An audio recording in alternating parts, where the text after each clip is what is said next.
Salam pemirsa, berjumpa lagi bersama saya dalam pembahasan buku Yesus Nama di Atas Segala Nama. Buku ini ditulis oleh Nyonya Ellen G. White.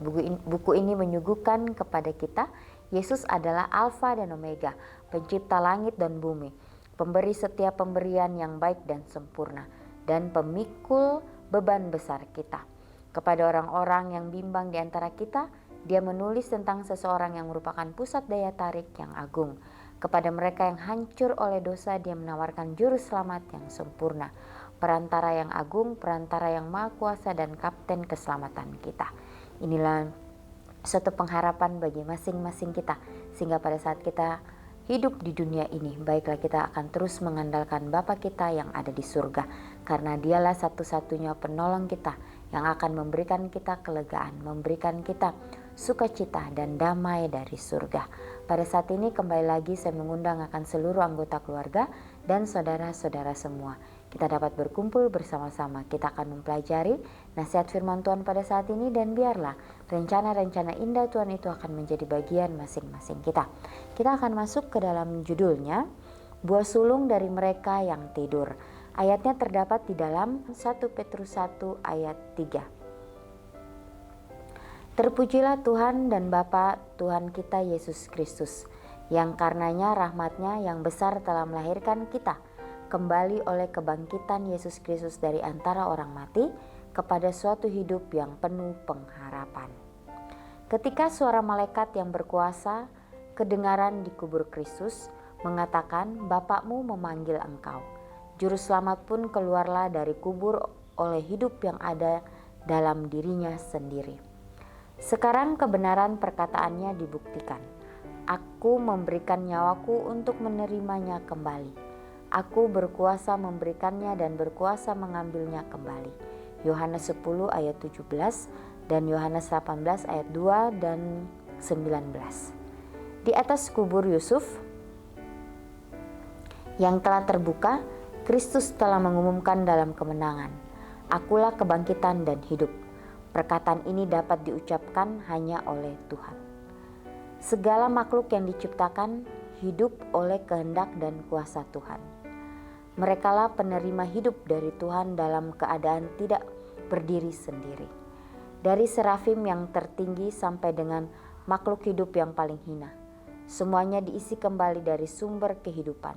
Hanya Dia satu dengan Tuhan dapat mengatakan, Aku mempunyai kuasa menyerahkan hidupku dan aku mempunyai kuasa untuk mengambilnya. Dalam keilahiannya, Kristus memiliki kuasa untuk memutuskan rantai kematian. Ya, jadi di sini diceritakan bagaimana kebangkitan Yesus pada saat Dia dikuburkan, dan Yesus mengatakan sebelum Dia dikuburkan, Dia mengatakan bahwa Dia adalah kebangkitan dan hidup. Ya, dan akhirnya apa yang dikatakannya terbukti. Ya, karena Ia telah memberikan nyawanya untuk menerimanya kembali. Bagaimana Dia telah bangkit dari antara orang mati, dan Dia berkuasa memberikannya dan berkuasa mengambilnya kembali. Inilah bagaimana Tuhan kita adalah Tuhan yang maha kuasa. Ya, di atas kubur Yusuf yang telah terbuka, Kristus mengumumkan dalam kemenangan, Akulah kebangkitan dan hidup. Perkataan ini dapat diucapkan hanya oleh Tuhan. Segala makhluk yang diciptakan hidup oleh kehendak dan kuasa Tuhan. Ya, jadi Raja kita hidup kembali. Yang tadinya setan, ya dia merasa bahwa dia telah menang pada saat Yesus telah mati di atas kayu salib. Tetapi dia tidak tahu bahwa pada hari yang ketiga itu anak manusia itu akan bangkit. Disitulah kemenangan, bagaimana setan lari terbirit-birit. Ya, mereka ketakutan. Ya, karena terjadi suatu gempa bumi yang sangat dahsyat pada saat kebangkitan Kristus. Ya, disitulah bagaimana Yesus kembali menerima akan kehidupannya. Pada saat Dia bangkit, disitulah bagaimana Dia kembali yang meneguhkan akan hati daripada murid-muridnya untuk dapat menerima kuasa Roh Kudus itu, untuk dapat yang menjalankan akan setiap misinya di atas dunia ini. Ya, dibutuhkan pengorbanan. Ya, sehingga Yesus harus mati di atas kayu salib. Pada saat dia bangkit, dia mengumpulkan kembali murid-muridnya, dan disitulah mereka merasakan suatu kuasa yang begitu luar biasa dalam kehidupan mereka, sehingga mereka dapat mengabarkan kabar keselamatan ini. Kristus memiliki kuasa untuk memutuskan rantai kematian. Kristus bangkit dari antara orang mati sebagai buah sulung dari mereka yang tidur. Ialah yang dilambangkan dengan berkas yang diujuk, dan kebangkitannya terjadi tepat pada hari ketika berkas yang diujuk itu dipersembahkan di hadapan Tuhan. Selama lebih dari 1000 tahun, upacara simbolis ini telah diadakan. Dari ladang penuaian, mayang mula-mula dari gandum yang masak dikumpulkan. Dan ketika orang banyak pergi ke Yerusalem untuk Paskah, seberkas buah sulung diujuk sebagai suatu persembahan syukur di hadapan Tuhan. Nanti sesudah buah sulung ini dipersembahkan, barulah sabit dapat digunakan untuk menyabit gandum, dan gandum ini dikumpulkan berkas-berkasnya. Berkas yang dipersembahkan kepada Tuhan melambangkan panen. Ya, kebangkitannya melambangkan dan menjamin kebangkitan segala orang benar yang sudah mati. Ketika Kristus bangkit, ia membawa banyak tawanan dari kubur.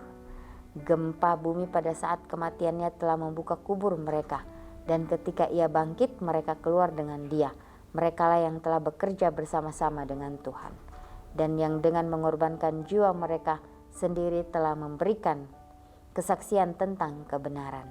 Sekarang mereka harus menjadi saksi baginya yang telah membangkitkan mereka dari antara orang mati. Alfa dan Omega jilid 6 halaman 437 dan 438. Ya, jadi Kristus bangkit ya dari antara orang mati sebagai buah sulung dari mereka yang tidur. Ya, ini melambangkan akan berkas yang diujuk, dan kebangkitannya telah terjadi tepat pada hari ketika berkas yang diujuk itu dipersembahkan di hadapan Tuhan. Jadi selama lebih dari 1000 tahun, upacara simbolis ini telah diadakan. Dari ladang penuaian mayang mula-mula dari gandum yang masak dikumpulkan, dan ketika orang banyak pergi ke Yerusalem untuk Paskah, seberkas buah sulung diujuk sebagai suatu persembahan syukur di hadapan Tuhan. Nanti sesudah buah sulung ini dipersembahkan, barulah sabit dapat digunakan untuk menyabit gandum, dan gandum ini dikumpulkan berkas-berkas. Berkas yang dipersembahkan kepada Tuhan melambangkan panen. Kebangkitannya melambangkan dan menjamin kebangkitan segala orang benar yang sudah mati. Ya, jadi inilah lambang ya dari akhir daripada dunia ini. Ya, bagaimana kita pada saat hidup di atas dunia ini, kesempatan demi kesempatan yang masih diberikan kepada kita. Biarlah kita dapat pergunakan itu dengan sebaik-baiknya. Ya, karena waktunya sudah sangat singkat, waktunya sudah sangat dekat. Ya, baiklah kita ya mau datang kepada Tuhan. Ya Tuhan, apa yang harus saya lakukan lagi Tuhan? Bantu saya Tuhan. Ya, sehingga kehidupan saya boleh berguna bagi orang lain. Ya, sehingga kehidupan saya boleh menjadi berkat bagi orang-orang di sekitar saya. Ya, selagi kita masih diberikan kesempatan untuk hidup di atas dunia ini, baiklah kita dapat pergunakan ya waktu kita dengan sebaik-baiknya. Apa yang harus kita lakukan, baiklah kita lakukan dengan sepenuh hati kita. Ya, terkadang kita sebagai manusia biasa,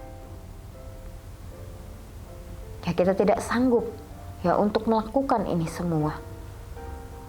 Apa yang kita lakukan seringkali kita beranggapan bahwa itu tidak ada apa-apanya. Ya, tetapi kita harus tahu bahwa apa yang kita lakukan, Tuhanlah yang menilai kita, bukan siapa-siapa. Ya, untuk itu biarlah kita boleh tetap fokus di dalam setiap apapun yang Tuhan izinkan di dalam kehidupan kita.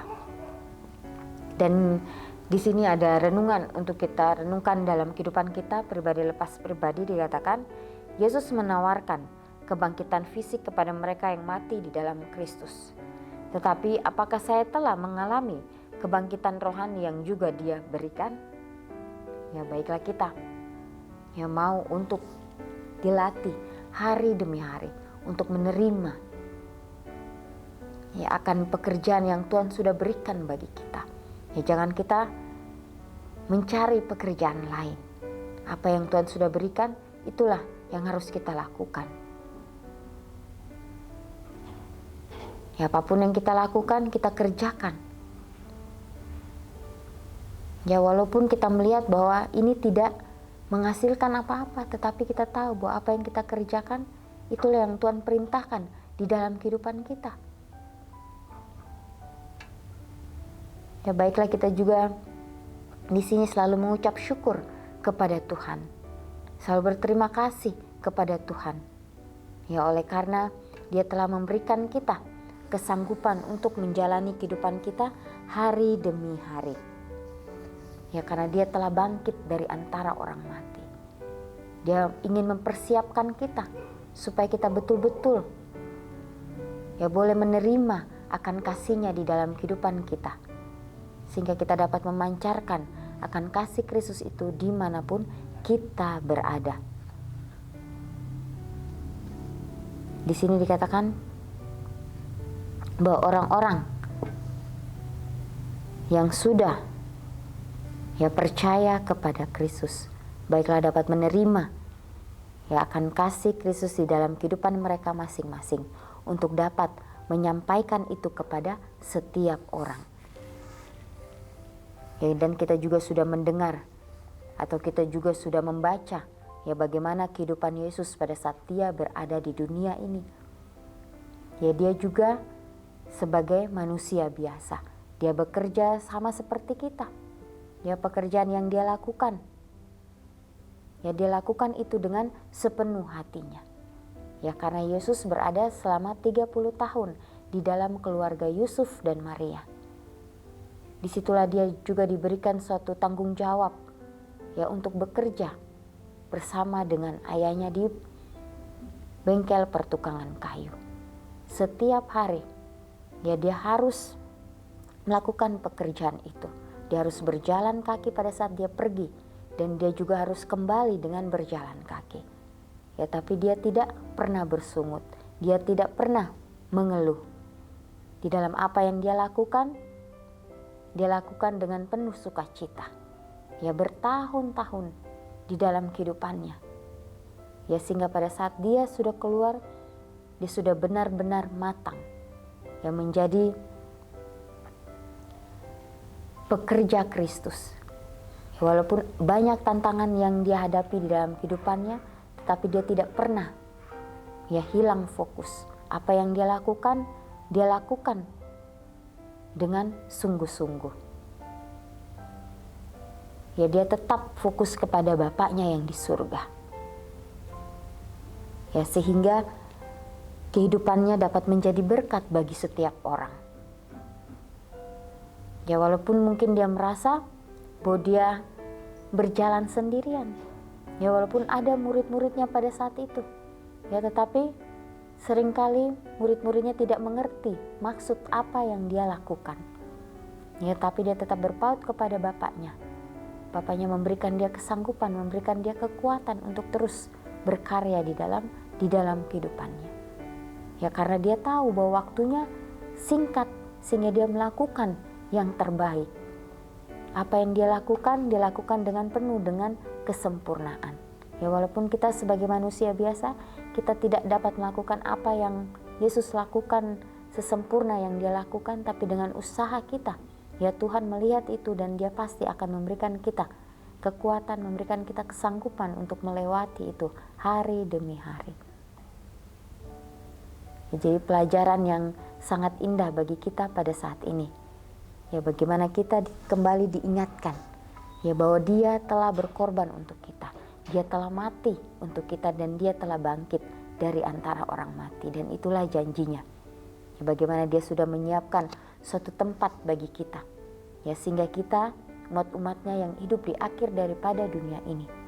Ya baiklah kita boleh mengambil komitmen demi komitmen yang kita sudah buat. Kita dapat doakan itu di dalam kehidupan kita dan kita dapat praktekkan dalam kehidupan kita hari demi hari. Inilah yang harus kita pahami di dalam kehidupan kita. Ya, karena Yesus, Dia selalu menawarkan akan kasih-Nya di dalam kehidupan kita. Baiklah kita dapat membuka akan pintu hati kita, sehingga kita pun dapat mengalami suatu kebangkitan rohani yang Dia telah berikan kepada kita. Biarlah kita mau untuk dilatih setiap harinya untuk menerima akan pengajaran Kristus di dalam kehidupan kita. Ya pemirsa, inilah nasihat firman Tuhan pada saat ini. Kita akan berjumpa lagi di kesempatan yang berikutnya dan Tuhan memberkati.